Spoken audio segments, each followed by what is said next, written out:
بەڕێزان دیکتاتۆریەت بۆ خەتەرە ئاوا وەکو مەسعود بارزانی 150 خاک دەدۆڕێنی ئاوا نەوتی کوردستان دەدۆڕێنن ئاوا چێشەی کورد ئاوا لێ دەکەن لە چوارچێوەیەک خردەبتەوە کە بەس داخوازەکانە بە کێشەی کەسێتی خۆیان ئاوا لە موچە کێشەی کورد لە ئەنفال و هەڵەبزە بیتە ئەوەی موچە بەهەرحاڵ بەڕێزان ئەوە خەبەرە من کە پێ دەڵێم هەندە تێزان ئەوە ینی شیکردنەوەی بەس ئەوە هەواڵە ئەمریکیەکان ئەوە من 100% بەنێتیریان گوتیە ئێمە گرژیمان لەگەر عێراق ناوێ وا تا مەسعود بارزانی ئەحمەقایەتیشکە بکەی وەکو ئەوی ڕفراندۆم منەت نەزانی ئەو زارێ لە ڕفراندۆمی خراپترت بەسەردێ بەڕێزان بۆ ئەو خەبەرە ڕاستە یعنی تو خەبەرێک دێ دەبی ئەوە نییە لۆت دێ سەرچاوەکەی دەقیقی نە تۆ سەیری ترامپ دەکەی ترامپ کابراایەکە ئیش دەکە لە پێناوی نۆبلی ئاشتی وەربکری ئەوە خاڵەکە کە هەوڵ دەدە لە هەموو شوێنە گژی شەڕبی نۆرەی ئەوێ لێ بگەڕێ مەسعود بارزانی لەگە عێراقتون بکات و بیکاتە گرژی لە فەڵەستین وا دەکا لە ئوکرانیاوا دەکات تەنانەت ئەوە خاڵە زۆر گرنگە یەکەم سەرۆکات تحدای ئیسرائیل دەکا ترامپەک دژی شەڕە لەگە ئێران لەگەر ئیسرائیل ئەوە تەمسیلەنیا یعنی هەوڵ دەداتن کە بە شێوەی ئاشتی هەموو ئامانجەکەی ترامپی چیە بزنسە زایدن دەوێت زای نۆبل وەربگری ئاشتی ئەو بکە ئەوە یعنی ئەگەر ئەو لە ئیسرائیل قبول نەکە بیکاتە گرشی دە مەسعود بارزانی قبول دەکا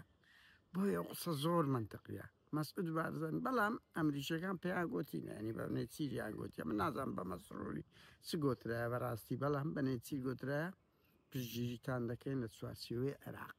ما پێشتریش گوتمان سنتەر بە فەرع نادەن سنتەر بە هەرێم نادەن دەوڵەت بە ئەوە نادەن کورد وەکو کارتێک بەکاردێنن ینی پشت لە کورد ناکرێ بەڵام دژی توندی تیژین کە مەسعود بارزانی ئەوە دەکە دوو مەسعود بارزانی دەچی دەرێ بایکۆت دەکەم دامانە ئەمریکای قسەی نەکرد هەرچەندەوە دیتان ترام لە 2017 ڕفراندۆم لی گەڕا ئەسڵان 150 ئەو خاکەی دۆڕا و ترامپ گوتی چاقمانێ لەسەری کوردەکان با بۆ خوانەوە بکەم پشتیان تێکردین هاوڵەکی زۆریاندا بەجێی نەکردن و دەبا عێراق بێتن گەیاندیانەوە پردێ بە پارانەوەش ئێستاش هەمان شت دووبارە دەبێتەوە بازمان کرد عێراق و ئێران کاتیان زۆر لە دەستە لە دژی هەرێم یعنی هیچی نییە مجەڕەت بۆڵە بۆڵی هەیە بەڵام هاوڕێیان ینی بەڕێزان مەسعود بارزانی دەرێ بایکۆت دەکەم وانە دەڵێ بایکۆت دەکەم ئێبیکە قابلە لە سونە بەهێزتربی کە 22 دەوڵەتی عەرەبی هەبوو کە هەموو گەلەکەی لەگەریدا بوو لە ئینتخاباتی 2005 وانە هەموو سونە بایکۆتیان کرد چێ قازانجی کرد یعنی کورد بایکۆت لە عێراق دەکە قازانج دەکا یان دەهەندە زەرەر دەکاتن وەزیر و ئەوکان دەینتەوە ڕەنگی حکوومەتی عێراق پەچی دەکەوی بە هەر حاڵ من دەمێ ئەو خاڵە بڵێم ڕەنگی بە تەدەخلی ئەمریکا موچەی ژەژن بدرێت تەدەخلی ئەمریکاونەوەگەوە بەس ئەو چێشەی هەر بەردەوام دەبی لەبەر ئەوی ماڵی بارزانی ئامادەنین لەگەر ئیچێتیش پێخۆشە ئاوا دایانەوە داهاتی ئەو میلەتەی کە بای موچەی زیاتر دەکە بڕوا بکە بەس بەو داهاتێت بە ئەنگۆ لە کوردستان چ داهاتەکان ژێردا بەڵام نایدن پارتی و یەکێتی دایانەوە بیدزن ئی خۆم لۆ خۆم ئی ئەوەش لۆ حکوومەت عێراقیش لۆ ئەوەی ئامادەنین کاکە 200 ملیۆنە بدەن لە کاتێکدا بەخۆیان گوت ئیتفاقیان کرد لێرەزار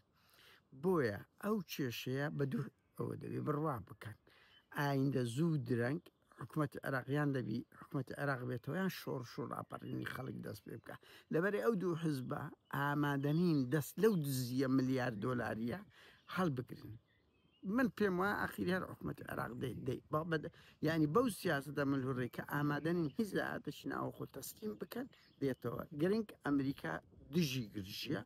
بەجێیت نێچیری چکوان دەزان مەسرور و ئەواناندا ئەوەنی نێچیر تاوی زیاتر هێمنترە پێیان گوتیە دژی گرژین لەگە عێراق بێگومان ئەگەر ترامپ پشت لە ئیسرائیل کە مەسعود بارزانی ئەتوچی بڕۆ بایکۆتیش دەکە هەر وەکو سونەکان 22 دەوڵەتی عەرەب و هەموو سونەی لەگەردا بوو هەتا ئێستا باجی ئەوەی دادەنێن